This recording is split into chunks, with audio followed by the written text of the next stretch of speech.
Hi everyone. మనం ఒక current affairs చెప్దాం సార్. నలంద యూనివర్సిటీని ఎప్పుడు ఏర్పాటు చేశారో, దాన్ని తిరిగి పునర్నిర్మించిన సంవత్సరం ఎప్పుడు, దాని యొక్క ప్రధాన క్లాసెస్ ఎక్కడ జరుగుతున్న అంశం గురించి చెప్తాం. నలంద యూనివర్సిటీని క్రీస్తు పూర్వం 5వ శతాబ్దంలో, క్రీస్తు శకం 5వ శతాబ్దంలో మనకు దీన్ని ప్రారంభించడం జరిగింది క్లాసెస్. కానీ 12వ శతాబ్దంలో విదేశీ దండయాత్ర వల్ల ఈ యొక్క నలంద విశ్వవిద్యాలయం ధ్వంసం చేయడం జరిగింది.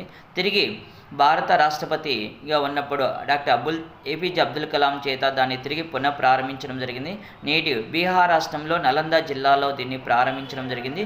ఎప్పుడు ప్రారంభించారంటే 2016లో యునెస్కో వారసత్వ కట్టల జాబితాలో చోటు సంపాదించడం జరిగింది.